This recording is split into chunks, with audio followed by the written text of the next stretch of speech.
going into the game, I did feel it would be a tricky test because Senegal have a good set of players. Actually, if you really think about top to bottom, excluding the players they're missing, of course, they still got a decent team, still got dangerous players. So you have to respect them, and they are the champions of Africa too. So they do have some pedigree. So I never thought it'd be a straightforward game for England. England um, obviously have better quality, so I expect them to go through, but not wouldn't be easy. The first half an hour of the game, I would say Senegal were the better side. I wouldn't say they're on top, but they were the better side, meaning they were giving more. They were defending really well, pressing England. They didn't let them have the ball, um, comfortable possession rather, and they had the better of the chances. They just didn't put them away. Which at this level you got to do. You got to do it really quickly. You got to take your chances and you know set your foundations from there.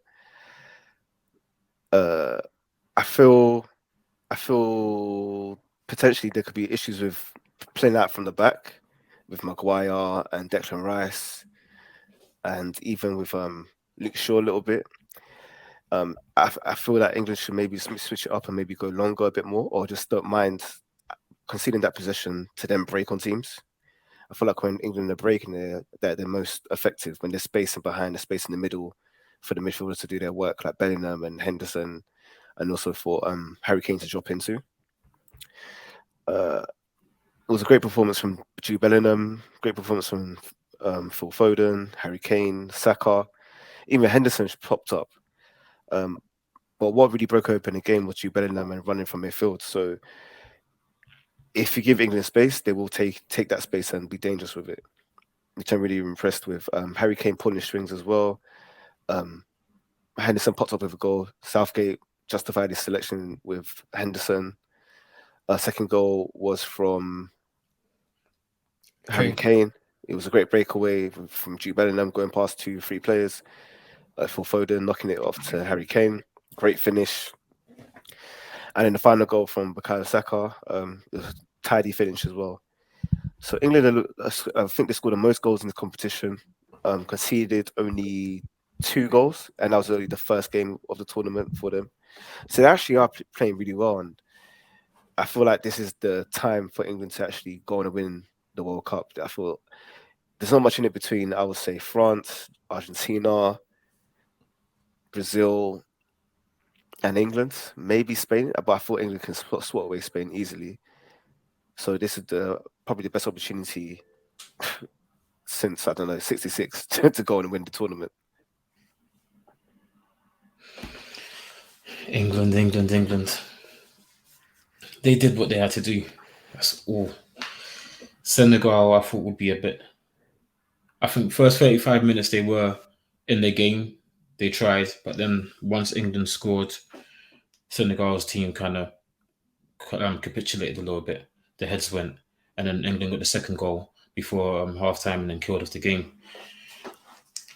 Do I rate England's chances of winning it? I don't know. I don't trust that back line. Every time they get the ball, or every time there's a little bit of press, they just keep passing the ball backwards and forwards between the two centre back pairings. Eventually, someone's going to just run at them and snatch the ball from them because it seems like there's no link between the midfield, someone picking up the ball from the defence and starting attacks. There's too many times when you're watching England where you see Maguire and Stones just doing passes to each other for like 2 minutes solid, and there's no one in there trying to create spaces to receive the ball to then progress. They might spread it out wide to the wing backs, but then they'll come straight back to the centre backs as well because no one's moving. And then for England as well, the problem I see is people love of Rice, but Rice loves to hide from a pass. The guy is Rice pudding on the ball. Every time you see the centre backs got the ball, as a midfielder, you should be trying to show for the ball, trying to get the pass to open up and to play a forward progressive pass, start off an attack. When you see Rice, SB was saying this in a group chat, he's marking himself out of receiving the ball, out of receiving the pass. He's hiding behind opposition players. So there's no option for the centre backs. Eventually someone's gonna clock that and press the centre backs and really harm them. So I think that's going to be England's downfall. And when they play a team like France, you got guys like Mbappe and Dembele. The man will press you, and the man are quick. So if your centre back parents are just passing between themselves, and you got Mbappe and Dembele running at you, pressing you, you're in trouble. They're not going to give you any time. Already just struggling for time against lesser players. Imagine against these two players. So I think that's where England are gonna have a lot of issues with. Bellingham, I like. Bellingham's played well, but again, Bellingham is, I don't know, man. I like him. I like Bellingham, but what do I want from Bellingham? What do I expect from him? I feel like he's trying, but I need him to show more forward pass as well. Because again, like Rice, when the defenders have a ball, Bellingham is supposed to be one of your creative players. When in Southgate's system, he's playing Rice, Bellingham, and Henderson. Henderson, we know he's not really a ball carrier or progressive player. He might play the odd forward passes, but he's more of a control. He's a metro and keep the ball ticking. He's not really the guy that you're looking for to create attacks. Bellingham is supposed to be the most creative player out of those three. I need him to try and get onto the ball more, receiving from the back players and trying to make something happen. I see him more when he's got the ball further forward running, but I need him to start trying to create attacks from the back as well. All in all, good win for England. 3-0, clean sheet. That's the third clean sheet and a bounce for them. So, the defense before the tournament started was very, there was a big question marks over the selection of Maguire. We was talking about, oh yeah, we could have taken Tomori or Dan Burn. So far, they haven't let themselves down. Maguire's a bit shaky, but all in all, it's been all right. The one player that I find funny is flipping Jordan Pickford. The guy don't want to do his job. He does not want to do his job. Every time the guy's forced to do his job, he's losing his head. He's going mad at my bruv. You're paid to be a keeper. Do your damn job. He's like, why are you making me do my job? Waste, man. But yeah, England, solid performance, good win. Saka back on the goal. The last game against USA looked a bit shaky, looked tired, but good to see him bounce back with a good performance. Foden playing well. Kane got a goal. Great finish, link up play. I think Southgate should have rested him after England went 3-0 up. You're going to need him later on. But he played him all 90 minutes. I don't know why he did that.